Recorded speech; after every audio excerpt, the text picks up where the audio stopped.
اعوذ باللہ من الشیطان الرجیم بسم اللہ الرحمن الرحیم۔ زمانہ قدیم میں بادشاہوں، تاجروں، وزیروں اور امیر لوگوں کے لیے حمام ہوا کرتے تھے، اور یہ تمام عورتوں اور مردوں کے لیے الگ الگ ہوا کرتے تھے۔ جیسا کہ دور حاضر میں مساج سینٹر ہیں، اس دور میں حمام ہوا کرتے تھے۔ پرانے وقتوں میں ایک لڑکا جس کا نام نسو تھا، وہ لڑکی بن کر ایک حمام میں عورتوں، لڑکیوں، شہزادیوں کو نہلایا کرتا تھا اور ان کے مساج کیا کرتا تھا۔ اس کا تعلق اسرائیل سے تھا۔ نسو ایک عورت نما آدمی تھا، باریک آواز، بغیر داڑھی اور نازک مزاج، کسی حسین لڑکی کی طرح نظر آتا تھا۔ نسو نے اپنی ظاہری شکل و صورت کا فائدہ اٹھاتے ہوئے ایک عورت کا روپ دھارا اور ایک حمام میں کام کرنے لگا۔ وہ حمام عورتوں کا تھا، اور اسرائیل کے بادشاہ کی ملکہ اور اس کی بیٹی سے لے کر تاجروں اور امیر لوگوں کی بیویوں اور بیٹیوں سمیت عورتیں اس حمام میں اپنا مساج کروانے آیا کرتی تھیں۔ نسو ان عورتوں کا مساج کرتا تھا اور ان کو نہلایا بھی کرتا تھا، جس سے نسو ان حسین و جمیل اور نرم و نازک جسم والی عورتوں سے اپنی شہوت ناک آنکھوں کی لذت پوری کرتا۔ اور نسو یہ کام اتنی مہارت سے کرتا تھا کہ جو عورت ایک مرتبہ نسو سے مساج کروا لیتی، وہ اس کی گرویدہ ہو جاتی اور پھر ہر مرتبہ اس سے ہی مساج کرواتی تھی۔ ان عورتوں میں ملکہ، شہزادی اور دیگر امیر لوگوں کی عورتیں بھی شامل تھیں۔ نسو کی حقیقت کوئی نہ جانتا تھا۔ یہ کام نسو کا ذریعہ معاش بھی تھا۔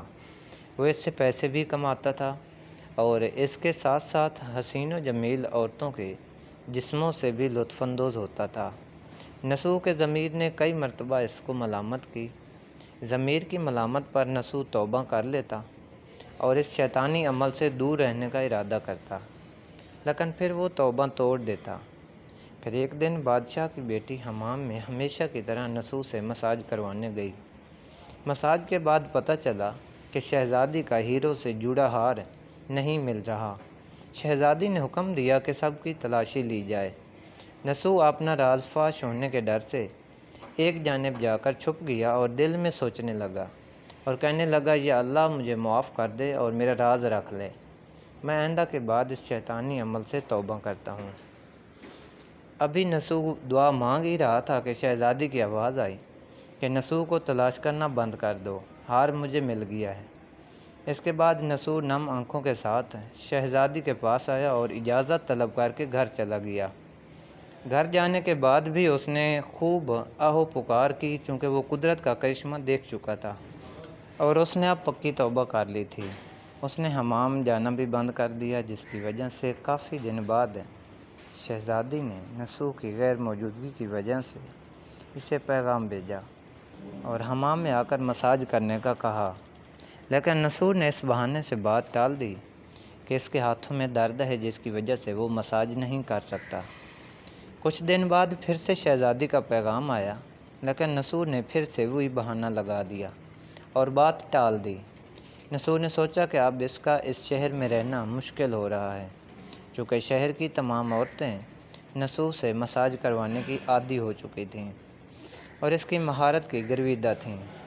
چنانچہ نسو اس شہر سے کہیں دور ایک پہاڑی پر چلا گیا اور وہاں ڈیرا لگا کر یاد الہی میں مشغول ہو گیا۔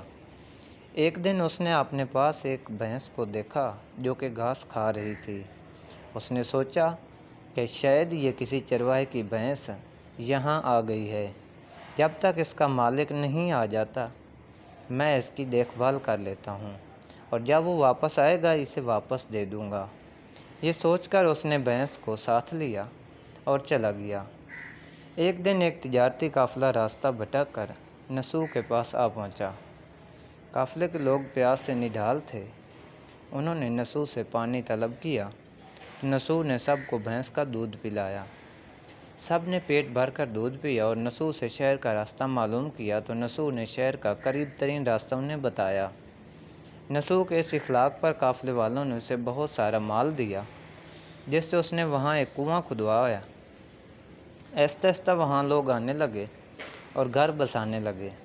وہاں کے لوگوں کے دلوں میں نسو کا ایک بڑا مقام بن گیا اور نسو کی نیک نامی کے چرچے دور دور تک ہونے لگے، اور یہ چرچے جب بادشاہ تک بھی پہنچے تو بادشاہ کے دل میں نسوح سے ملنے کا اشتیاق پیدا ہوا۔ اس نے نسوح کو پیغام بھیجا کہ بادشاہ سلامت تم سے ملنا چاہتے ہیں، لیکن نسوح نے یہ کہہ کر انکار کر دیا کہ مجھے بہت سے کام ہوتے ہیں، میں بادشاہ سے نہیں مل سکتا۔ نسوح کے انکار پر بادشاہ کو تعجب ہوا، لیکن اس بے نیازی پر اس کے دل میں نسوح کو دیکھنے کا مزید اشتیاق پیدا ہوا۔ اس نے کہا کہ اگر نسوح یہاں نہیں آ سکتا تو ہم خود نسوح سے ملنے چلیں گے۔ چنانچہ بادشاہ اپنے کارندوں کے ساتھ نسوح سے ملنے روانہ ہوا۔ قدرت کا کرنا ایسا ہوا کہ جب بادشاہ نے نسوح کے علاقے میں قدم رکھا تو قدرت کی طرف سے ملک الموت کو حکم ہوا کہ بادشاہ کی روح قبض کر لی جائے، اور بادشاہ وہاں ہی انتقال کر گیا۔ چونکہ بادشاہ عقیدت مندانہ نسوح سے ملنے آ رہا تھا اور رعایا بھی نسوح کی نیک نامی کی گرویدہ تھی، تو نسوح کو بادشاہ کی جگہ تخت نشین کر دیا گیا۔ نسوح نے بادشاہ بننے کے بعد اپنے علاقے میں عدل و انصاف کے قوانین بنائے اور ان پر عمل کرنے کے احکامات جاری کیے۔ پھر وہی شہزادی جس کا نسوح حمام میں مساج کیا کرتا تھا اور اسے نہلایا کرتا تھا، اس سے اس کی شادی کر دی گئی اور وہی ملکہ کے عہدے پر فیض ہو گئی۔ ایک دن نسوح اپنے محل میں بیٹھا لوگوں کو نیکی کا درس دے رہا تھا کہ ایک شخص بولا کہ جناب، کچھ سال پہلے میری بھینس گم ہو گئی تھی۔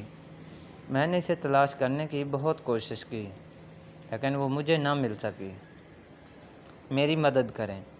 نسوح نے اس شخص کا جواب دیا کہ تم بالکل بھی فکر مت کرو، تمہاری بھینس میرے پاس ہی ہے۔ آج میں جو بھی ہوں تمہاری بھینس کی وجہ سے ہی ہوں۔ اس پر نسوح نے اپنے کارندوں کو حکم دیا کہ میری دولت میں سے آدھا حصہ اس بھینس کے مالک کو دے دیا جائے اور اسے اس کی بھینس بھی لوٹا دی جائے۔ اس پر وہ شخص بحکم الہی کہنے لگا کہ اے بادشاہ، جان لو کہ نہ تو میں انسان ہوں اور نہ ہی وہ بھینس جانور ہیں، ہم دونوں فرشتے ہیں اور اللہ کی طرف سے تمہارا امتحان لے رہے تھے۔ یہ سارا مال تمہیں مبارک ہو، یہ سب سچی توبہ کرنے پر تمہیں انعام کے طور پر عطا کیا گیا ہے۔ اس کے بعد وہ دونوں فرشتے غائب ہو گئے۔ نسوح نے مال کمانے کے لیے اللہ کا ناپسندیدہ کام منتخب کیا تھا، لیکن جب وہ کام اللہ کے خوف سے اس وجہ سے چھوڑا تو اللہ نے اسے بادشاہت عطا کر دی۔ حرام طریقے سے لذت لینا چھوڑی تو اللہ نے اس کے نکاح میں شہزادی دے دی۔ اللہ پاک نے سچے دل سے توبہ کرنے کی توفیق عطا فرمائے اور مرتے دم تک اس توبہ پر قائم رہنے کی توفیق عطا فرمائے، آمین۔